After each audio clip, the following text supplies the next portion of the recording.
वापस लौट जाओ सती यज्ञ में हमने तुम्हें आमंत्रित नहीं किया था। युद्ध हो रहा है।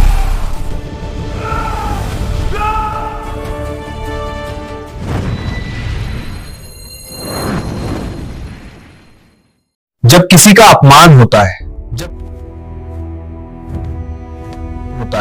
जब किसी के सहन शक्ति की सीमा टूट जाए, जब दुख क्रोध में बदल जाए, तब हर कोई अपना मानसिक संतुलन खो सकता है।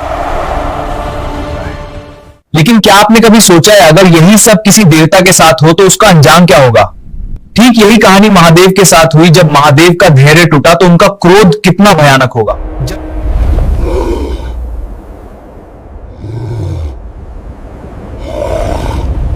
जब महादेव खुद नरसंहार का रूप लेते हैं तब जन्म होता है वीरभद्र का।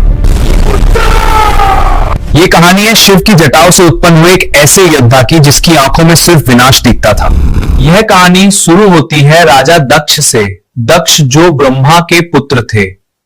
राजा दक्ष को पृथ्वी का राजा बनाया गया। समय के साथ साथ दक्ष का अहंकार भी बढ़ता गया। दक्ष ने संपूर्ण जगत में यह घोषणा करा दी, इस संसार में सिर्फ पुरुष ही महान है। स्त्री पुरुष के अधीन है, पुरुष के बिना स्त्री का कोई मोल नहीं। दक्ष की इस घोषणा ने पूरे संसार में तहलका मचा दिया। दक्ष की इस धारणा को मिटाने के लिए माता आदि शक्ति ने राजा दक्ष के घर एक पुत्री के रूप में जन्म लिया, जिनका नाम सती रखा गया। समय बीता और समय के साथ माता सती बड़ी हो गई है।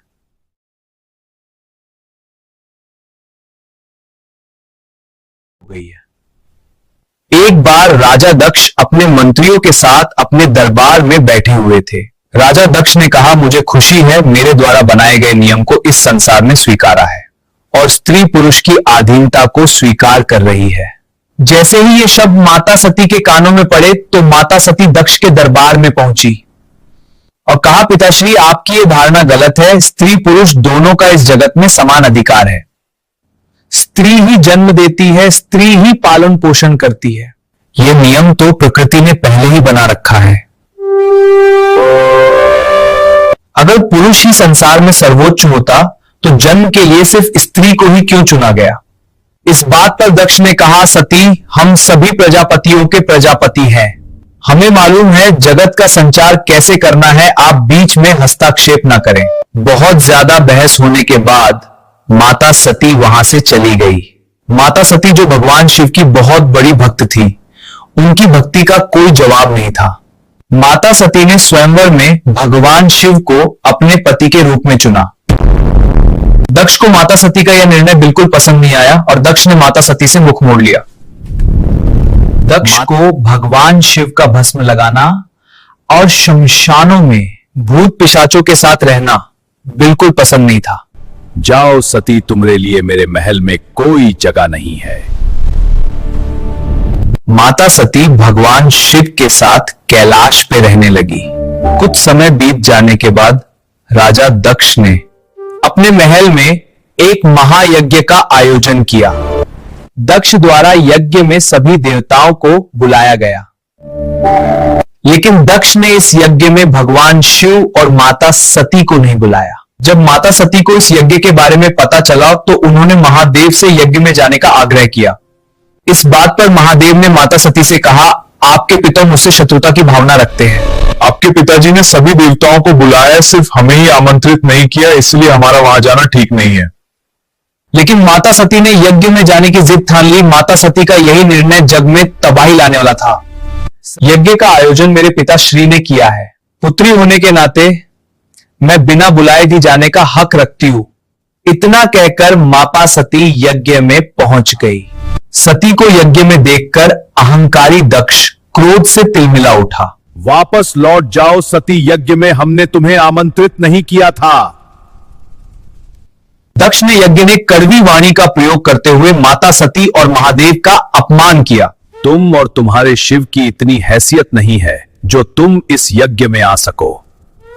दक्ष ने महादेव का अपमान करते हुए ऐसे ऐसे शब्दों का प्रयोग किया जो माता सती सुनकर सहन नहीं कर पाई। महादेव के अपमान से माता सती इतना व्याकुल हो गई, माता सती ने यज्ञ की अग्नि में खुद को अर्पित कर दिया।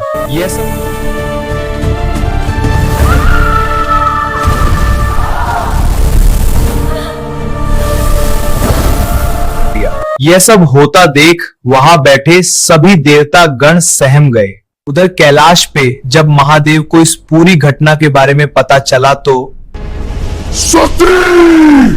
सती! महादेव की आंखों में अग्नि चमकने लगी। महादेव के तांडव से पूरा कैलाश कांप उठा। दक्ष, तुझे तेरे पापों का दंड अवश्य मिलेगा। भगवान शिव ने अपनी एक जटा उखाड़ी और उसे धरती पे फेंका। उस जट्टा से एक आकृति उत्पन्न हुई।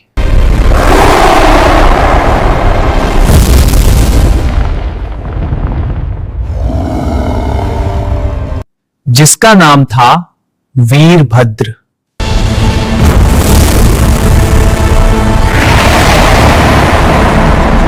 उसका भस्म से लिपटा शरीर और आंखों में सिर्फ विनाश था। भगवान शिव ने वीरभद्र को आदेश दिया, जाओ वीरभद्र, इस धरती का विनाश कर दो। जाओ वीरभद्र, दक्ष के यज्ञ का अंत करके उसे उसके पापों की सजा दो। इतना सुनते ही वीरभद्र वहां से सीधे यज्ञ स्थल की ओर चल पड़े। वीरभद्र यज्ञ स्थल पर पहुंचे और वहां जाते ही उन्होंने तबाही मचा दी।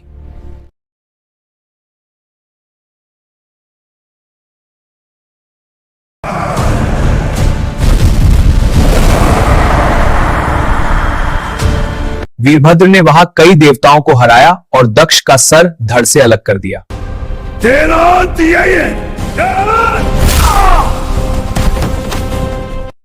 पूरी धरती पे विनाश की लहर दौड़ रही थी।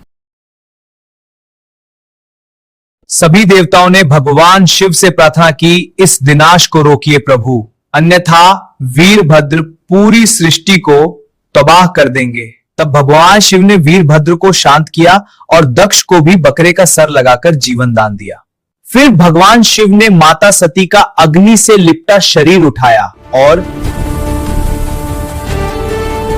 कई वर्षों तक माता सती के शोक में ब्रह्मांड में अपने आहों के साथ भटकते रहे।